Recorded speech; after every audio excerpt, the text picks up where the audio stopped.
तुम्हें पता है, फैमिली हमारे लिए भगवान जी चुनते हैं, पर दोस्त उन्हें हम चुनते हैं।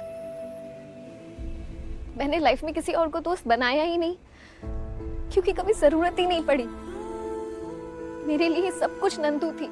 हंसना, खेलना, रोना, गाना, सब कुछ मैंने उसके साथ किया। यहाँ तक कि हमारा सपना था एक ही घर में शादी करने का। ये थी हमारी दोस्ती। और अब देखो क्या हो गया। मैत्री,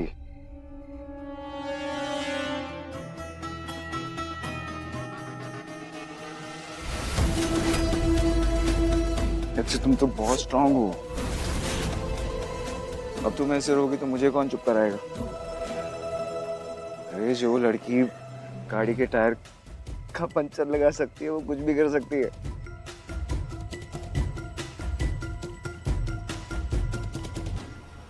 वो इतनी आसानी से थोड़ी ना अपनी दोस्ती पे गिव अप करेगी।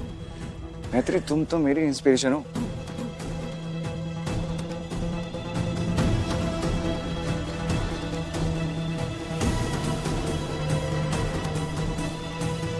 मैत्री, बैठो।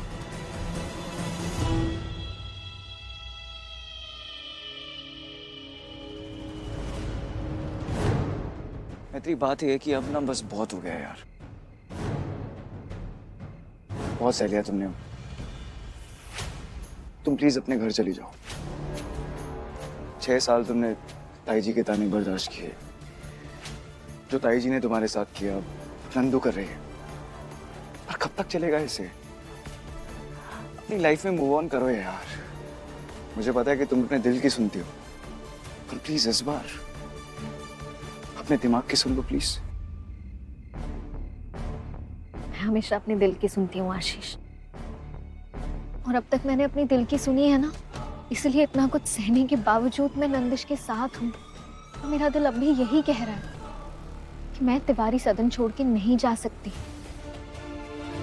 तिवारी सदन में रह के ही मैं नंदू की ये सोच बदल सकती हूँ कि वो जो गलत फहमी लेके बैठी है ना अपने मन में, वो बदल सकती हूँ।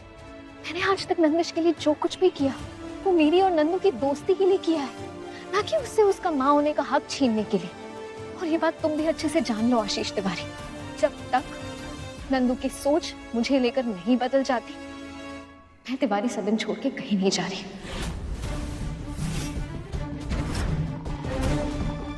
वकील हो ना तुम, तो ये लाइन तुम्हें ज्यादा अच्छे से समझ आएगी। जब तक मुझ पर लगा ये इल्जाम साफ नहीं हो जाता, मैं बाइज्जत बरी नहीं हो जाती, मैं कहीं नहीं जा रही।